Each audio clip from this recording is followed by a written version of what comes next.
ਨਮਸਕਾਰ, ਤੁਸੀਂ ਸੁਣ ਰਹੇ ਹੋ ਮਾਨਵ ਪਰਿਚੈ, ਮਾਨਵਤਾ ਦਾ ਪਰਿਚੈ। ਪਿਛਲੇ ਐਪੀਸੋਡ ਵਿੱਚ ਫਿਰਦੌਸ ਨੇ ਆਪਣੇ ਨਵੇਂ ਪਤੀ ਹਰੀਸ਼ ਚੰਦਰ ਦੇ ਨਾਲ ਮਨ ਦੇ ਮੇਲ ਦੀ ਚੁਣੌਤੀ ਸਵੀਕਾਰ ਕੀਤੀ ਸੀ। ਅੱਜ ਤੁਸੀਂ ਸੁਣੋਗੇ ਕਿਵੇਂ ਉਸ ਦਾ ਅੰਦਰੂਨੀ ਪਰਿਵਰਤਨ ਉਸ ਨੂੰ ਉਸ ਦੇ ਨਵੇਂ ਜੀਵਨ ਲਈ ਤਿਆਰ ਕਰਦਾ ਹੈ। ਹਰੀਸ਼ ਚੰਦਰ ਸੋਚਦੇ ਹਨ ਕਿ ਫਿਰਦੌਸ ਬਲੀਦਾਨ ਕਰ ਰਹੀ ਹੈ, ਪਰ ਫਿਰਦੌਸ ਜਾਣਦੀ ਹੈ ਕਿ ਉਹ ਤਾਂ ਕੇਵਲ ਤਰਕਸੰਗਤ ਅੱਛਾਈ ਨੂੰ ਅਪਣਾ ਰਹੀ ਹੈ। ਇਹ ਕਹਾਣੀ ਹੈ ਨਵੀਂ ਫਿਰਦੌਸ ਦੇ ਜਨਮ ਦੀ। ਦੁਪਹਿਰ ਵਿੱਚ ਬੇਟੀ ਦੇ ਸੌਂ ਜਾਣ ਤੋਂ ਬਾਅਦ ਫਿਰਦੌਸ ਯਾਦ ਕਰਦੀ ਹੈ 3 ਤਲਾਕ ਦੀ ਉਸ ਭਿਆਨਕ ਘਟਨਾ ਨੂੰ। ਡਰ ਦਾ ਚਰਮ ਉਸ ਸੁਨਸਾਨ ਪੇਂਡੂ ਸੜਕ ਤੇ ਦਰਖਤ ਪਿੱਛੇ ਲੁਕੀ ਹੋਈ ਫਿਰਦੌਸ ਨੂੰ ਲੱਗਦਾ ਸੀ ਕਿ ਹੁਣ ਕੋਈ ਦੇਵਦੂਤ ਨਹੀਂ ਆਵੇਗਾ ਅਤੇ ਰਾਤ ਹੁੰਦੇ ਹੀ ਉਹ ਸਭ ਤੋਂ ਬੁਰੇ ਅੰਤ ਦਾ ਸ਼ਿਕਾਰ ਹੋਵੇਗੀ। ਹਿੰਮਤ ਦਾ ਜਨਮ ਉਸੇ ਗਹਿਰੀ ਨਿਰਾਸ਼ਾ ਵਿੱਚ ਇੱਕ ਚਮਤਕਾਰੀ ਹਿੰਮਤ ਦਾ ਸੰਚਾਰ ਹੋਇਆ। ਇੱਥੇ ਮਾਰੇ ਜਾਣ ਨਾਲੋਂ ਚੰਗਾ ਹੈ ਚੱਲ ਪੈਣਾ। ਫਿਰਦੌਸ ਮਹਿਸੂਸ ਕਰਦੀ ਹੈ ਪੁਰਾਣੀ ਫਿਰਦੌਸ ਉਸ ਦਰਖਤ ਪਿੱਛੇ ਮਰ ਚੁੱਕੀ ਹੈ ਅਤੇ ਕਾਰ ਵਿੱਚ ਲਿਫਟ ਲੈਂਦੇ ਹੀ ਨਵੀਂ ਫਿਰਦੌਸ ਦਾ ਜਨਮ ਹੋਇਆ, ਜੋ ਦੁਨੀਆ ਨੂੰ ਨਵੀਂ ਦ੍ਰਿਸ਼ਟੀ ਨਾਲ ਦੇਖੇਗੀ। ਤੁਸੀਂ ਸੁਣੋਗੇ ਤਰਕ ਬਨਾਮ ਬੁਰਕਾ, ਕਿਉਂ ਨਵੀਂ ਫਿਰਦੌਸ ਨੇ ਬੁਰਕਾ ਤਿਆਗ ਦਿੱਤਾ? ਕੀ ਪਰਦਾ ਹੋਣ ਜਾਂ ਨਾ ਹੋਣ ਨਾਲ ਕੋਈ ਔਰਤ ਸੁਰੱਖਿਅਤ ਹੋ ਜਾਂਦੀ ਹੈ? ਅਭਿਮਾਨ ਬਨਾਮ ਸਵਾਦ, ਕਿਵੇਂ ਸ਼ਾਕਾਹਾਰ ਵਿੱਚ ਲੁਕੇ ਅਭਿਮਾਨ ਨੂੰ ਦੇਖ ਕੇ ਫਿਰਦੌਸ ਨੇ ਮਾਸਾਹਾਰ ਤਿਆਗਣ ਦਾ ਅਤਾਰਕਿਕ ਫੈਸਲਾ ਲਿਆ। ਅਤੇ ਅੰਤ ਵਿੱਚ ਜਦੋਂ ਜੱਜ ਹਰੀਸ਼ ਚੰਦਰ ਖੁਦ ਰਸੋਈ ਵਿੱਚ ਜਾ ਕੇ ਪਿਆਰ ਮਿਲਾ ਕੇ ਭੋਜਨ ਬਣਾਉਂਦੇ ਹਨ, ਤਾਂ ਫਿਰਦੌਸ ਨੂੰ ਪਤਾ ਚੱਲਦਾ ਹੈ ਕਿ ਸ਼ੁੱਧ ਸ਼ਾਕਾਹਾਰੀ ਖਾਣਾ ਵੀ ਇੰਨਾ ਸਵਾਦੀ ਹੋ ਸਕਦਾ ਹੈ। ਓਵਰਈਟਿੰਗ, ਖਿੜਖਿੜਾਹਟ ਅਤੇ ਆਨੰਦ ਦੇ ਪਲ, ਇਹ ਜ਼ਿੰਦਗੀ ਤਾਂ ਫਿਰਦੌਸ ਨੇ ਕਦੇ ਸੋਚੀ ਵੀ ਨਹੀਂ ਸੀ।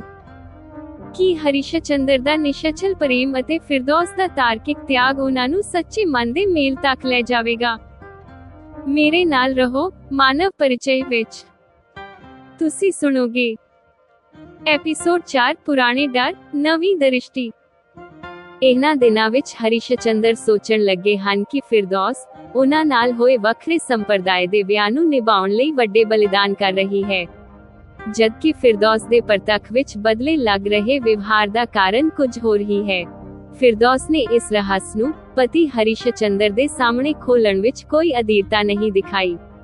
ਉਹ ਸੋਚਦੀ ਕਿ ਹਰੀਸ਼ ਚੰਦਰ ਜੀ ਦੇ ਵੀ ਇਸ ਵਿਆਹ ਦੇ ਪਿੱਛੇ ਇਸ ਵਿੱਚ ਮਿਲਣ ਵਾਲੇ ਸੁੱਖ ਤੋਂ ਇਲਾਵਾ ਕੁਝ ਪਾਵਨ ਲਕਸ਼ ਨਿਸ਼ਚਿਤ ਹੀ ਹੋਣਗੇ। ਕਦੋਂ ਉਹ ਆਪਣੇ ਇਹਨਾਂ ਵਿਚਾਰਾਂ ਨੂੰ ਫਿਰਦੌਸ ਨਾਲ ਸਾਂਝਾ ਕਰਦੇ ਹਨ? ਵਿਆਹ ਨੂੰ ਅਜੇ ਕੁਝ ਹੀ ਦਿਨ ਤਾਂ ਹੋਏ ਹਨ। ਹਰੀਸ਼ ਚੰਦਰ ਜੀ ਫਿਰਦੌਸ ਨੂੰ ਪੂਰੀ ਤਰ੍ਹਾਂ ਅਜੇ ਹੀ ਜਾਣ ਲੈਣ ਇਸ ਵਿੱਚ ਉਤਾਵਲੀ ਅਣਉਚਿਤ ਹੀ ਹੈ।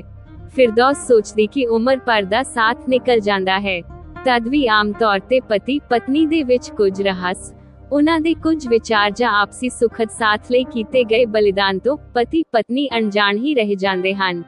ਇੱਕ ਦੂਜੇ ਤੋਂ ਛੁਪਾ ਲੈਣਾ ਕੋਈ ਬੁਰੀ ਭਾਵਨਾ ਨਾਲ ਹੀ ਥੋੜੀ ਹੁੰਦਾ ਹੈ। ਕਦੇ ਕਦੇ ਚੰਗਾ ਕੀਤਾ ਪ੍ਰਦਰਸ਼ਿਤ ਕਰਨਾ ਉਸ ਦੀ ਅੱਛਾਈ ਘੱਟ ਕਰ ਦਿੰਦਾ ਹੈ। ਇਹ ਸੋਚ ਕੇ ਵੀ ਅਪਣਿਆਨ ਵਿੱਚ ਆਪਣੀ ਕੀਤੀ ਜਾ ਰਹੀ ਅੱਛਾਈ ਛੁਪਾ ਲਈ ਜਾਂਦੀ ਹੈ। ਅਜਿਹੇ ਛੁਪਾ ਜਾਣ ਵਿੱਚ ਆਨੰਦ ਵਧੇਰੇ ਆਉਂਦਾ ਹੈ।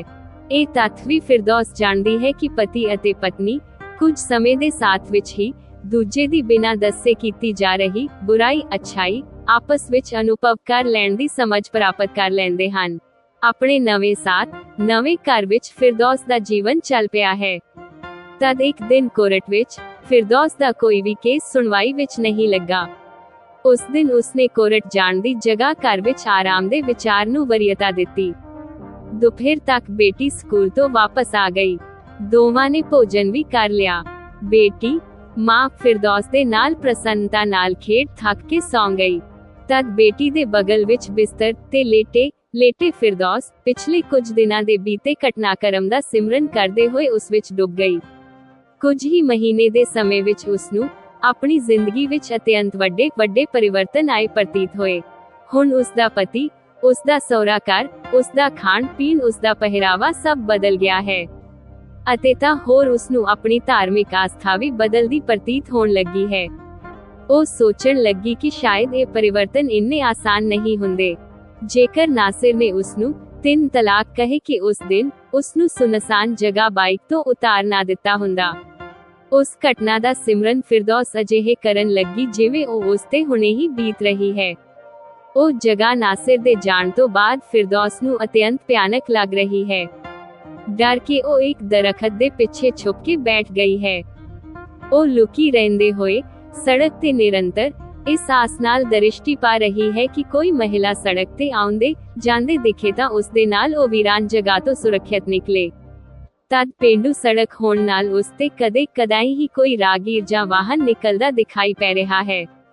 ਉਹ ਸਾਰੇ ਹੀ ਪੁਰਸ਼ ਹਨ। ਬਦਕਿਸਮਤੀ ਨਾਲ ਉਸ ਦਿਨ ਉਹਨਾਂ ਦੇ ਨਾਲ ਕੋਈ ਮਹਿਲਾ ਨਹੀਂ ਦਿਖੀ ਹੈ।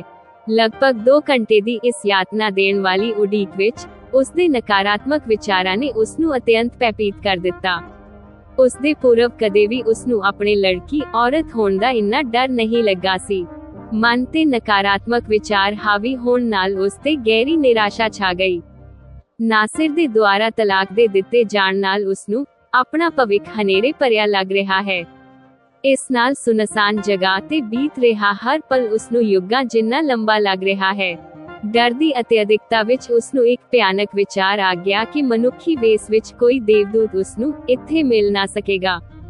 ਫਿਰ ਰਾਤ ਹੋ ਜਾਵੇਗੀ। ਤਦ ਹਨੇਰੇ ਵਿੱਚ ਉਸ ਦੇ ਖੰਗਣ ਛਿੱਕਣ ਦੀ ਆਵਾਜ਼ ਸੁਣ ਕੇ ਕੁਝ ਪੁਰਸ਼ ਉਸ ਨੂੰ ਦਰਖਤ ਪਿੱਛੋਂ ਖੋਜ ਲੈਣਗੇ। ਉਹ ਸਭ ਉਸ ਤੇ ਸਮੂਹਿਕ ਅਤੇ ਕਈ ਵਾਰ ਦੁਰਾਚਾਰ ਕਰਨਗੇ। ਫਿਰ ਸਵੇਰ ਦਾ ਉਜਾਲਾ ਹੋਣ ਤੋਂ ਠੀਕ ਪਹਿਲਾਂ ਉਸ ਦੀ ਗਰਦਨ ਮਰੋੜ ਕੇ ਉਸ ਨੂੰ ਮਾਰ ਦੇਣਗੇ। ਇਸ ਵਿਚਾਰ ਤੋਂ ਉਹ ਸਹਿਮ ਗਈ ਹੈ। ਉਸ ਦਾ ਗਲਾ ਸੁੱਕ ਗਿਆ ਹੈ, ਮਗਰ ਪੀਣ ਦੇ ਲਈ ਉਸ ਦੇ ਕੋਲ ਪਾਣੀ ਤੱਕ ਨਹੀਂ ਹੈ। ਤਦ ਉਸ ਨੂੰ ਲੱਗਾ ਕਿ ਉਸ ਦਾ ਭਵਿੱਖ ਹਨੇਰੇ ਭਰਿਆ ਹੈ। ਇਹ ਤਾਂ ਘੱਟ ਕਠਿਨ ਗੱਲ ਹੈ। ਵਧੇਰੇ ਦੁਖਦਾਈ ਤਾਂ ਉਸ ਨੂੰ ਉਸ ਦਾ ਕੋਈ ਭਵਿੱਖ ਹੀ ਨਹੀਂ ਬਚ ਪਾਉਣਾ ਲੱਗ ਰਿਹਾ ਹੈ। ਨਿਰਾਸ਼ਾ ਦੇ ਇਸ ਹੱਦ ਤੱਕ ਵੱਧ ਜਾਣ ਨੇ ਤਦ ਉਸ ਵਿੱਚ ਹੈਰਾਨੀਜਨਕ ਹਿੰਮਤ ਦਾ ਸੰਚਾਰ ਕਰ ਦਿੱਤਾ। ਉਸਨੇ ਸੋਚਿਆ ਹੁਣ ਲੁਕੇ ਰਹੇ ਕਿ ਰਾਤ ਵਿੱਚ ਇਸੇ ਦਰਖਤ ਪਿੱਛੇ ਮਾਰੇ ਜਾਣ ਨਾਲੋਂ ਚੰਗਾ ਇੱਥੋਂ ਪੈਦਲ ਹੀ ਚੱਲ ਪੈਣਾ ਹੈ। ਹੋ ਸਕਦਾ ਹੈ ਉਹ ਸੁਰੱਖਿਅਤ ਨਿਕਲ ਜਾਵੇ ਜਾਂ ਕੋਈ ਖੁਦਾ ਦਾ ਬੰਦਾ ਜਾਂ ਦੇਵਦੂਤ ਉਸ ਦੀ ਸਹਾਇਤਾ ਕਰਨ ਨੂੰ ਹਾਜ਼ਰ ਹੋ ਜਾਵੇ। ਤਦ ਫਿਰਦੌਸ ਨੇ ਆਪਣਾ ਬੁਰਕਾ ਠੀਕ ਕੀਤਾ ਅਤੇ ਸੜਕ ਤੇ ਆ ਗਈ। ਨਿਰਾਸ਼ ਅਤੇ ਪਿਆਸੀ ਹੋਣ ਨਾਲ ਉਸ ਤੋਂ ਚੱਲਿਆ ਨਹੀਂ ਜਾ ਰਿਹਾ ਹੈ। ਸ਼ਾਮ ਦਾ ਹਨੇਰਾ ਛਾਉਣ ਲੱਗਾ ਹੈ। ਅਜਿਹੇ ਵਿੱਚ ਤਦ ਉਸ ਨੂੰ ਆਪਣੇ ਪਿੱਛੇ ਤੋਂ ਇੱਕ ਕਾਰ ਦਾ ਕਰਮਵਾਰ ਕੋਲ ਆਉਂਦਾ ਸ਼ੋਰ ਸੁਣਾਈ ਦੇਣ ਲੱਗਾ ਹੈ। ਫਿਰਦੌਸ ਨੇ ਆਪਣਾ ਪੂਰਾ ਸਾਹਸ ਬਟੋਰ ਕੇ ਉਸ ਨੂੰ ਰੋਕਣ ਲਈ ਹੱਥ ਦਿੱਤਾ ਹੈ, ਜਿਸ ਨਾਲ ਕਾਰ ਰੁਕ ਗਈ ਹੈ। ਉਸ ਨੂੰ ਲਿਫਟ ਮਿਲ ਗਈ ਹੈ। ਉਸ ਨੂੰ ਕੁਝ ਮਿੰਟ ਲੱਗੇ ਹਨ ਜਦੋਂ ਉਹ ਕਾਰ ਵਾਲੇ ਪ੍ਰੌੜ ਵਿਅਕਤੀ ਦਾ ਸੱਜਣਪਨ ਅਨੁਭਵ ਕਰ ਸਕੀ ਹੈ। ਕਾਰ ਵਿੱਚ ਬੈਠੇ ਉਸਨੇ ਅਨੁਭਵ ਕੀਤਾ ਕਿ ਪੂਰਬ ਵਾਲੀ ਫਿਰਦੌਸ ਉਸ ਦਰਖਤ ਪਿੱਛੇ ਮਰ ਚੁੱਕੀ ਹੈ। ਇਹ ਫਿਰਦੌਸ ਹੁਣ ਨਵੀਂ ਜਨਮੀ ਫਿਰਦੌਸ ਹੈ। ਕਾਰ ਵਿੱਚ ਹੀ ਉਸਨੇ ਨਿਸ਼ਚਿਤ ਕਰ ਲਿਆ ਹੈ ਕਿ ਇੱਕ ਨਵੀਂ ਫਿਰਦੌਸ ਦੁਨੀਆ ਨੂੰ ਹੁਣ ਨਵੀਂ ਦ੍ਰਿਸ਼ਟੀ ਨਾਲ ਦੇਖੇਗੀ। ਪਿਛਲੀਆਂ ਸਾਰੀਆਂ ਧਾਰਨਾਵਾਂ ਜੋ ਉਸਦੇ ਮਨ ਵਿੱਚ ਘਰ ਕਰੀ ਬੈਠੀਆਂ ਹਨ, ਉਹਨਾਂ ਨੂੰ ਉਹ ਮਨ ਤੋਂ ਕੱਢ ਸੁੱਟੇਗੀ। ਉਹ ਆਪਣੇ ਮਨੋ ਮਸਤਿਸ਼ਕ ਨੂੰ ਖੁੱਲਾ ਰੱਖੇਗੀ ਅਤੇ ਆਪਣੇ ਵਿੱਚ ਉਹਨਾਂ ਪਰਿਵਰਤਨਾਂ ਦਾ ਸਵਾਗਤ ਕਰੇਗੀ ਜੋ ਉਸ ਨੂੰ ਤਰਕਸੰਗਤ ਪ੍ਰਤੀਤ ਹੋਣਗੇ। ਅੱਜ ਅਜਿਹੇ ਇਸ ਨਵੀਂ ਫਿਰਦੌਸ ਦੀ ਨਵੀਂ ਸੋਚ ਦੀ ਉਮਰ ਹੁਣ 6 ਮਹੀਨੇ ਦੀ ਹੋ ਗਈ ਹੈ। ਇਸ ਵਿੱਚ ਹੀ ਉਸਨੇ ਸ਼ੱਕੀ ਅਤੇ ਰੂੜੀਵਾਦੀ ਪੂਰਬ ਪਤੀ ਨਾਸਿਰ ਨੂੰ ਉਸਦੇ ਕਾਨੂੰਨ ਵਿਰੁੱਧ ਕਾਰਜ 3 ਤਲਾਕ ਦੀ ਸਜ਼ਾ ਦਿਲਵਾਈ ਹੈ। ਫਿਰ ਨਾਸਿਰ ਦੇ ਸਮਝੌਤੇ ਦੇ ਪ੍ਰਸਤਾਵ ਨੂੰ ਉਸਨੇ ਠੁਕਰਾ ਦਿੱਤਾ ਅਤੇ ਖੁਦ ਹੀ ਕਾਨੂੰਨ ਮਾਨਵ ਵਿਧੀ ਨਾਲ ਉਸ ਤੋਂ ਤਲਾਕ ਲੈ ਲਿਆ। ਤਦੋਪਰੰਤ ਕਾਰ ਵਾਲੇ ਵਿਅਕਤੀ ਦੀ ਸੱਜਣਤਾ ਦਾ ਸਿਮਰਨ ਕਰਦੇ ਹੋਏ ਜੱਜ ਹਰੀਸ਼ ਚੰਦਰ ਦੇ ਵਿਆਹ ਪ੍ਰਸਤਾਵ ਨੂੰ ਉਸਨੇ ਸਵੀਕਾਰ ਕਰ ਲਿਆ। ਉਹ ਸਿਮਰਨ ਕਰਨ ਲੱਗੀ ਹੈ ਕਿ ਹਰੀਸ਼ ਚੰਦਰ ਜੀ ਨੇ ਉਸ ਨੂੰ ਪਹਿਲੀ ਹੀ ਰਾਤ ਬੁਰਕਾ ਉਪਹਾਰ ਵਿੱਚ ਦਿੱਤਾ, ਜਦਕਿ ਦਰਖਤ ਪਿੱਛੇ ਉਸ ਦਿਨ ਪੁਰਾਣੀ ਫਿਰਦੌਸ ਬੁਰਕਾ ਪਹਿਨ ਕੇ ਹੀ ਬੈਠੀ ਰਹੀ ਸੀ। ਪਰਦੇ ਵਿੱਚ ਹੋਣ ਤੋਂ ਤਦ ਉਸ ਦਾ ਡਰ ਘੱਟ ਨਹੀਂ ਹੋ ਸਕਿਆ ਸੀ। ਅਸਲ ਵਿੱਚ ਕੋਈ ਯੁਵਤੀ ਪਰਦੇ ਦੇ ਹੋਣ ਜਾਂ ਨਾ ਹੋਣ ਨਾਲ ਨਿਰਭੈ ਨਹੀਂ ਹੋ ਜਾਂਦੀ ਹੈ। ਬੁਰਕਾ ਵਿੱਚ ਹੋਣਾ ਤਾਂ ਉਸ ਦਿਨ ਉਸਦੇ ਹੋਰ ਸੰਪਰਦਾਇ ਦੀ ਹੋਣ ਦੀ ਸਾਫ਼ ਪਹਿਚਾਣ ਦੇ ਰਿਹਾ ਸੀ, ਜਿਸ ਨਾਲ ਕਾਰ ਵਾਲਾ ਵਿਅਕਤੀ ਉਸ ਦੇ ਦੁਰਾਚਾਰ ਨੂੰ ਵਧੇਰੇ ਉਤਸੁਕ ਹੋ ਸਕਦਾ ਸੀ। ਇਹ ਦੁਖਦ ਤੱਥ ਤਾਂ ਖੁਦ ਐਡਵੋਕੇਟ ਹੋਣ ਤੋਂ ਫਿਰਦੌਸ ਭਲੀ ਭਾਂਤ ਜਾਣਦੀ ਹੈ ਕਿ ਸਾਮੁਦਾਇਕ ਕਿਰਨਾਂ ਦੀ ਬਲੀ ਕੋਈ ਹੋਰ ਸੰਪਰਦਾਇ ਦੀ ਔਰਤ ਹੀ ਵਧੇਰੇ ਚੜ੍ਹਦੀ ਹੈ। ਅਤੇ ਨਵੀਂ ਫਿਰਦੌਸ ਨੇ ਇਸ ਤਰਕ ਤੇ ਬੁਰਕਾ ਤਿਆਗ ਦਿੱਤਾ ਕਿ ਸਾਰੀਆਂ ਨਾਰੀ ਪਰਦੇ ਵਿੱਚ ਜਾਂ ਪਰਦੇ ਬਿਨਾਂ ਸਮਾਨ ਰੂਪ ਨਾਲ ਸੁਰੱਖਿਅਤ ਜਾਂ ਅਸੁਰੱਖਿਅਤ ਰਹਿੰਦੀਆਂ ਹਨ। ਤਦ ਪਰਦੇ ਦੀ ਅਨਿਵਾਰਯਤਾ ਜੋ ਆਪਣੇ ਨਵੇਂ ਘਰ ਵਿੱਚ ਉਸ ਤੇ ਬੰਧਨ ਨਹੀਂ ਹੈ, ਆਖਿਰ ਉਸ ਨੂੰ ਕਿਉਂ ਢੋਣਾ ਚਾਹੀਦਾ ਹੈ। ਆਰੰਭ ਵਿੱਚ ਆਪਣੇ ਨਵੇਂ ਇਸ ਘਰ ਵਿੱਚ ਫਿਰਦੌਸ ਨੇ ਮਾਸਾਹਾਰ ਦੀ ਇੱਛਾ ਵੀ ਕੀਤੀ, ਲੇਕਿਨ ਕੁਕ ਦੇ ਅਭਿਮਾਨ ਪੂर्वक ਇਹ ਕਹਿਣ ਤੋਂ ਕਿ जी हम मांसाहार ना तो ना ही ਹਮ ਅਬ੍ਰਾਹਮਣ ਨਹੀਂ, ਨਹੀਂ ਮੈਡਮ ਜੀ, ਅਸੀਂ ਮਾਸਾਹਾਰ ਨਾ ਤਾਂ ਖਾਂਦੇ ਹਾਂ ਨਾ ਹੀ ਬਣਾਉਂਦੇ ਹਾਂ, ਅਸੀਂ ਬ੍ਰਾਹਮਣ ਹਾਂ। ਨਵੀਂ ਫਿਰਦੌਸ ਨੇ ਸ਼ਾਕਾਹਾਰ ਵਿੱਚ ਅਭਿਮਾਨ ਹੋਣ ਦੀ ਗੱਲ ਕੀ ਹੈ, ਅਨੁਭਵ ਕਰਨ ਦਾ ਫੈਸਲਾ ਕਰ ਲਿਆ। ਫਿਰ ਹਰੀਸ਼ ਚੰਦਰ ਜੀ ਦੇ ਚਾਹੇ ਜਾਣ ਤੇ ਵੀ ਘਰ ਵਿੱਚ ਮਾਸਾਹਾਰ ਪਕਾਉਣ ਤੋਂ ਦ੍ਰਿੜਤਾ ਨਾਲ ਮਨਾ ਕਰ ਦਿੱਤਾ। ਇੰਨਾ ਸਭ ਸੋਚ ਕੇ ਹੁਣ ਫਿਰਦੌਸ ਖੁਦ ਹੀ ਹੱਸ ਰਹੀ ਹੈ। ਉਸਨੇ ਹਰੀਸ਼ ਚੰਦਰ ਜੀ ਤੇ ਦਇਆ ਅਨੁਭਵ ਕੀਤੀ, ਉਹ ਜਿਸ ਨੂੰ ਫਿਰਦੌਸ ਦਾ ਬਲੀਦਾਨ ਸਮਝ ਰਹੇ ਹਨ।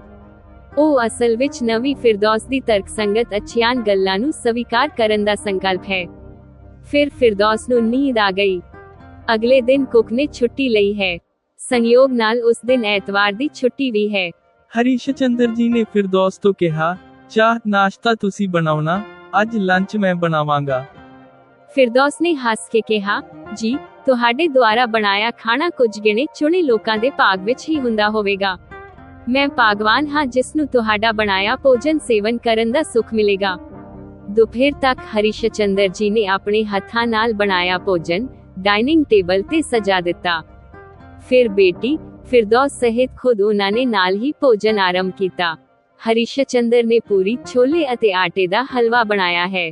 ਨਾਲ ਹੀ ਫਰੂਟ ਅਤੇ ਵੈਜੀਟੇਬਲ ਸਲਾਦ ਸੁੰਦਰ ਸਜਾਵਟ ਦੇ ਨਾਲ ਟੇਬਲ ਤੇ ਰੱਖਿਆ ਹੈ। ਫਿਰਦੌਸ ਨੇ ਜਦੋਂ ਇਹ ਸਭ ਖਾਧਾ ਤਾਂ ਉਸਦੇ ਹੈਰਾਨੀ ਦਾ ਟਿਕਾਣਾ ਨਹੀਂ ਰਿਹਾ। ਉਸਨੇ ਸਵਾਦ ਲੈਂਦੇ ਹੋਏ ਖਾਂਦੇ ਹੋਏ ਕਿਹਾ, ਮੈਂ ਕੁਝ ਦਿਨ ਪਹਿਲਾਂ ਤੱਕ ਇਹ ਸੋਚ ਵੀ ਨਹੀਂ ਸਕਦੀ ਸੀ ਕਿ ਸ਼ੁੱਧ ਸ਼ਾਕਾਹਾਰੀ ਭੋਜਨ ਇੰਨਾ ਸਵਾਦੀ ਹੋ ਸਕਦਾ ਹੈ। ਅਤੇ ਵੱਡੀ ਗੱਲ ਇਹ ਵੀ ਹੈ ਕਿ ਇਸ ਵਿੱਚ ਪਿਆਜ਼ ਲਸਣ ਤੱਕ ਨਹੀਂ ਹੈ। ਤੁਸੀਂ ਵਿਸ਼ਵਾਸ ਕਰੋ, ਅੱਜ ਤੋਂ ਪਹਿਲਾਂ ਮੈਨੂੰ ਖਾਣਾ ਇੰਨਾ ਰੁਚੀਕਰ ਕਦੇ ਨਹੀਂ ਲੱਗਾ ਜਿੰਨਾ ਰੁਚੀਕਰ ਅੱਜ ਹੁਣੇ ਲੱਗ ਰਿਹਾ ਹੈ। ਹਰੀਸ਼ ਚੰਦਰ ਨੇ ਪਰਿਹਾਸ ਕਰਦੇ ਹੋਏ ਕਿਹਾ, ਕੋਈ ਹੋਰ ਖਾਣਾ ਤੁਹਾਨੂੰ ਇੰਨਾ ਚੰਗਾ ਲੱਗ ਹੀ ਨਹੀਂ ਸਕਦਾ, ਕਾਰਨ ਕਿਸੇ ਹੋਰ ਦੇ ਬਣਾਏ ਗਏ ਖਾਣੇ ਵਿੱਚ ਤੁਹਾਡੇ ਲਈ ਮੇਰਾ ਵਾਲਾ ਪਿਆਰ ਮਿਲਾਇਆ ਹੀ ਨਹੀਂ ਜਾ ਸਕਦਾ ਹੈ। ਫਿਰਦੌਸ ਖਿੜਖਿੜਾ ਕੇ ਹੱਸ ਪਈ। ਆਪਣੀ ਮੰਮੀ ਨੂੰ ਹੱਸਦੇ ਦੇਖ ਕੇ ਬੇਟੀ ਵੀ ਉਸਦੇ ਨਾਲ ਹੱਸਣ ਲੱਗੀ। ਫਿਰ ਤਾਂ ਫਿਰਦੌਸ ਓਵਰ ਈਟਿੰਗ ਕਰਕੇ ਹੀ ਰੁਕ ਪਾਈ। ਅੰਤ ਵਿੱਚ ਉਸਨੇ ਕਿਹਾ, ਬਸ ਤੁਸੀਂ ਹੁਣ ਅੱਗੇ ਤੋਂ ਕਦੇ ਭੋਜਨ ਨਹੀਂ ਬਣਾਇਆ ਕਰਨਾ, ਨਹੀਂ ਤਾਂ ਮੈਂ ਮੋਟੀ ਹੋ ਜਾਵਾਂਗੀ। ਹਰੀਸ਼ ਚੰਦਰ ਉੱਤਰ ਦੇਣ ਵਿੱਚ ਘੱਟ ਨਿਪੁੰਨ ਵਿਅਕਤੀ ਨਹੀਂ ਹਨ। ਤੁਰੰਤ ਹੀ ਉਹਨਾਂ ਨੇ ਕਿਹਾ, ਤਦ ਤਾਂ ਮੈਨੂੰ ਵਾਰ-ਵਾਰ ਭੋਜਨ ਬਣਾਉਣਾ ਹੋਵੇਗਾ। ਫਿਰਦੌਸ ਨੇ ਕਾਰਨ ਜਾਣਨ ਦੀ ਉਤਸੁਕਤਾ ਨਾਲ ਪੁੱਛਿਆ, ਜੀ ਉਹ ਕਿਉਂ? ਹਰੀਸ਼ ਚੰਦਰ ਜੀ ਨੇ ਫਿਰਦੌਸ ਦੀ ਨਕਲ ਕਰਦੇ ਹੋਏ ਕਿਹਾ, ਜੀ ਉਹ ਕਿਉਂਕਿ ਮੈਨੂੰ ਆਪਣੀ ਪਤਨੀ ਦਾ ਮੋਟਾ ਹੋਣਾ ਬਹੁਤ ਸੁਖਦ ਲੱਗਦਾ ਹੈ। ਅਜਿਹੇ ਕਿਸੇ ਦਿਨ ਜੀਵਨ ਦੀ ਆਸ ਖੋ ਬੈਠੀ ਫਿਰਦੌਸ ਦੇ ਦਿਨ ਹੁਣ ਅਜਿਹੇ ਹਾਸੇ ਅਤੇ ਆਨੰਦ ਵਿੱਚ ਬੀਤਣ ਲੱਗੇ ਹਨ। ਉਸ ਦਾ ਜੀਵਨ ਜਿੰਨੀ ਪ੍ਰਸੰਨਤਾ ਵਿੱਚ ਬੀਤਣ ਲੱਗਾ ਹੈ ਜਿੰਨਾ ਵਿਰਲੇ ਹੀ ਕਿਸੇ ਨਾਰੀ ਦਾ ਜੀਵਨ ਹੁੰਦਾ ਹੈ। ਹੁਣ ਤੁਸੀਂ ਸੁਣੋ ਮਾਨਵ ਪਰਿਚੈ ਦੇ ਇਸ ਐਪੀਸੋਡ ਤੇ ਜੈਮਿਨਾਈ ਦੁਆਰਾ ਲਿਖੀ ਗਈ ਸਮੀਖਿਆ, ਸਮਾਲੋਚਨਾ ਅਤੇ ਮਾਰਗਦਰਸ਼ਨ।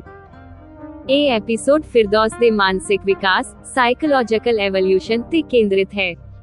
ਕਹਾਣੀ ਇੱਥੇ ਬਾਹਰੀ ਸੰਘਰਸ਼ਾਂ ਤੋਂ ਹਟ ਕੇ ਅਤੀਤ ਦੇ ਸਦਮੇ, ਅਟਰੌਮਾ ਅਤੇ ਵਰਤਮਾਨ ਦੀ ਸਵੀਕਾਰਤਾ ਦੇ ਵਿੱਚ ਦੇ ਅੰਦਰੂਨੀ ਯੁੱਧ ਨੂੰ ਦਰਸਾਉਂਦੀ ਹੈ। 1. ਸਦਮੇ ਤੋਂ ਮੁਕਤੀ, ਨਵੀਂ ਫਿਰਦੌਸ ਦਾ ਜਨਮ। ਫਿਰਦੌਸ ਦਾ ਅਤੀਤ ਦਾ ਫਲੈਸ਼ਬੈਕ ਇਸ ਐਪੀਸੋਡ ਦਾ ਸਭ ਤੋਂ ਸ਼ਕਤੀਸ਼ਾਲੀ ਹਿੱਸਾ ਹੈ। 3 ਤਲਾਕ ਤੋਂ ਬਾਅਦ ਸੁਨਸਾਨ ਸੜਕ ਤੇ ਦਰਖਤ ਪਿੱਛੇ ਲੁਕੀ ਹੋਈ ਫਿਰਦੌਸ ਨਾ ਸਿਰਫ ਸਰੀਰਕ ਬਲਕਿ ਮਾਨਸਿਕ ਰੂਪ ਵਿੱਚ ਵੀ ਮ੍ਰਿਤਕ ਘੋਸ਼ਿਤ ਹੋ ਜਾਂਦੀ ਹੈ। ਉਸ ਡਰ, ਨਿਰਾਸ਼ਾ ਅਤੇ ਹਨੇਰੇ ਭਵਿੱਖ ਦੀ ਕਲਪਨਾ, ਸਮੂਹਿਕ ਦੁਰਾਚਾਰ ਦਾ ਡਰ ਨੂੰ ਇੰਨੀ ਸਪਸ਼ਟਤਾ ਨਾਲ ਦਰਸਾਉਣਾ ਪਿਤਰਸੱਤਾਤਮਕ ਹਿੰਸਾ ਦੇ ਮਨੋਵਿਗਿਆਨਕ ਪ੍ਰਭਾਵ ਨੂੰ ਉਜਾਗਰ ਕਰਦਾ ਹੈ। ਹਿੰਮਤ ਦਾ ਸੰਚਾਰ ਅਤੇ ਕਾਰ ਵਿੱਚ ਸੱਜਣਤਾ ਦਾ ਅਨੁਭਵ ਹੁੰਦੇ ਹੀ ਫਿਰਦੌਸ ਦਾ ਖੁਦ ਨੂੰ ਨਵੀਂ ਜਨਮੀ ਫਿਰਦੌਸ ਘੋਸ਼ਿਤ ਕਰਨਾ ਕੇਵਲ ਇੱਕ ਬਿਆਨ ਨਹੀਂ ਹੈ, ਇਹ ਆਤਮ ਰੱਖਿਆ ਅਤੇ ਤਰਕਸੰਗਤਤਾ ਦੇ ਆਧਾਰ ਤੇ ਜੀਵਨ ਨੂੰ ਮੁੜ ਪਰਿਭਾਸ਼ਿਤ ਕਰਨ ਦਾ ਦ੍ਰਿੜ ਸੰਕਲਪ ਹੈ। 2. ਤਿਆਗ ਨਹੀਂ, ਤਾਰਕਿਕ ਸੰਕਲਪ। ਹਰੀਸ਼ ਚੰਦਰ ਸੋਚਦੇ ਹਨ ਕਿ ਫਿਰਦੌਸ ਬਲੀਦਾਨ ਕਰ ਰਹੀ ਹੈ, ਜਦਕਿ ਫਿਰਦੌਸ ਦਾ ਤਰਕ ਹੈ ਕਿ ਉਹ ਕੇਵਲ ਤਰਕਸੰਗਤ ਅੱਛਾਈਆਂ ਨੂੰ ਸਵੀਕਾਰ ਕਰ ਰਹੀ ਹੈ। ਬੁਰਕੇ ਦਾ ਤਿਆਗ। ਫਿਰਦੌਸ ਨੇ ਬੁਰਕਾ ਇਸ ਲਈ ਨਹੀਂ ਤਿਆਗਿਆ ਕਿਉਂਕਿ ਹਰੀਸ਼ ਚੰਦਰ ਨੇ ਕਿਹਾ, ਬਲਕਿ ਇਸ ਲਈ ਕਿ ਉਸਨੇ ਅਨੁਭਵ ਕੀਤਾ ਕਿ ਪਰਦਾ ਡਰ ਤੋਂ ਮੁਕਤੀ ਨਹੀਂ ਦਿੰਦਾ, ਸਗੋਂ ਸਾਮੁਦਾਇਕ ਕਿਰਨਾਂ ਕਾਰਨ ਹੀ ਉਸਦੀ ਪਹਿਚਾਣ ਨੂੰ ਉਜਾਗਰ ਕਰ ਸਕਦਾ ਹੈ। ਉਸ ਦਾ ਤਰਕ ਹੈ ਕਿ ਜਦੋਂ ਬੁਰਕੇ ਦੀ ਅਨਿਵਾਰਯਤਾ ਨਹੀਂ ਹੈ ਤਾਂ ਤਰਕਹੀਨ ਅਨਿਵਾਰਯਤਾ ਨੂੰ ਕਿਉਂ ਟੋਣਾ ਚਾਹੀਦਾ ਹੈ। ਮਾਸਾਹਾਰ ਦਾ ਤਿਆਗ। ਇਹ ਤਿਆਗ ਵੀ ਪ੍ਰੇਮ ਜਾਂ ਦਬਾਅ ਵਿੱਚ ਨਹੀਂ, ਬਲਕਿ ਨੈਤਿਕਤਾ ਅਤੇ ਬੇਟੀ ਦੀ ਪਰਵਰਿਸ਼ ਦੇ ਤਰਕ ਤੇ ਆਧਾਰਿਤ ਹੈ। ਨਾਲ ਹੀ ਕੁੱਕ ਦੇ ਬ੍ਰਾਹਮਣਤਵ ਤੇ ਅਭਿਮਾਨ ਦੇਖ ਕੇ ਫਿਰਦੌਸ ਉਸ ਸ਼ਾਕਾਹਾਰੀ ਅਭਿਮਾਨ ਦੀ ਨੈਤਿਕ ਉਚਾਈ ਨੂੰ ਸਮਝਣ ਦਾ ਫੈਸਲਾ ਕਰਦੀ ਹੈ। ਫਿਰਦੌਸ ਦੇ ਇਹ ਫੈਸਲੇ ਦਰਸਾਉਂਦੇ ਹਨ ਕਿ ਉਹ ਹੁਣ ਅੰਧਵਿਸ਼ਵਾਸ ਜਾਂ ਭਾਵਨਾ ਨਾਲ ਨਹੀਂ, ਬਲਕਿ ਵਿਵੇਕ ਅਤੇ ਤਰਕ ਨਾਲ ਚੱਲਦੀ ਹੈ। ਇਹ ਉਸ ਦੀ ਨਵੀਂ ਦ੍ਰਿਸ਼ਟੀ ਦਾ ਸਾਰ ਹੈ। 3 ਪ੍ਰੇਮ ਦਾ ਪਾਕ ਸ਼ਾਸਤਰ, ਦ culinary art of love. Episode ਦਾ ਅੰਤ ਹਲਕਾ ਫੁਲਕਾ ਅਤੇ ਅਤਿਅੰਤ ਮਿੱਠਾ ਹੈ। ਹਰੀਸ਼ ਚੰਦਰ ਦੁਆਰਾ ਪਿਆਜ਼ ਲਸਣ ਰਹਿਤ ਸ਼ੁੱਧ ਸ਼ਾਕਾਹਾਰੀ ਭੋਜਨ ਬਣਾਉਣਾ ਅਤੇ ਫਿਰਦੌਸ ਦਾ ਉਸ ਨੂੰ ਅਤਿਅਧਿਕ ਆਨੰਦ ਲੈਣਾ ਉਹਨਾਂ ਦੇ ਸੱਭਿਆਚਾਰਕ ਭੇਦਾਂ ਦੇ ਪੂਰਨ ਵਿਲੀਨਤਾ ਦਾ ਪ੍ਰਤੀਕ ਹੈ। ਹਰੀਸ਼ ਚੰਦਰ ਦਾ ਇਹ ਕਹਿਣਾ ਕਿ ਕਿਸੇ ਹੋਰ ਦੇ ਬਣਾਏ ਗਏ ਖਾਣੇ ਵਿੱਚ ਤੁਹਾਡੇ ਲਈ ਮੇਰਾ ਵਾਲਾ ਪਿਆਰ ਮਿਲਾਇਆ ਹੀ ਨਹੀਂ ਜਾ ਸਕਦਾ ਹੈ, ਉਹਨਾਂ ਦੇ ਵਿਆਹੁਤਾ ਬੰਧਨ ਨੂੰ ਇੱਕ ਸਰਲ ਨਿਸ਼ਚਲ ਪ੍ਰੇਮ ਦੇ ਪੱਧਰ ਤੇ ਸਥਾਪਿਤ ਕਰਦਾ ਹੈ। ਨਤੀਜਾ, ਫਿਰਦੌਸ ਦਾ ਜੀਵਨ ਹੁਣ ਵੀਰਾਨੀ ਸੜਕ ਦੇ ਡਰ ਤੋਂ ਨਿਕਲ ਕੇ ਸਵਾਦ ਅਤੇ ਹਾਸੇ ਦੇ ਇੱਕ ਆਨੰਦਮਈ ਜੀਵਨ ਵਿੱਚ ਪ੍ਰਵੇਸ਼ ਕਰ ਚੁੱਕਾ ਹੈ। ਇਹ ਐਪੀਸੋਡ ਦੱਸਦਾ ਹੈ ਕਿ ਮਾਨਵ ਪਰਿਚੈ ਕੇਵਲ ਨੈਤਿਕਤਾ ਵਿੱਚ ਨਹੀਂ, ਬਲਕਿ ਵਿਵੇਕਪੂਰਨ ਜੀਵਨ ਸ਼ੈਲੀ ਅਤੇ ਨਿਰਸੁਆਰਥ ਪ੍ਰੇਮ ਵਿੱਚ ਵੀ ਪਾਇਆ ਜਾਂਦਾ ਹੈ। ਐਪੀਸੋਡ 4 ਸਮਾਪਤ।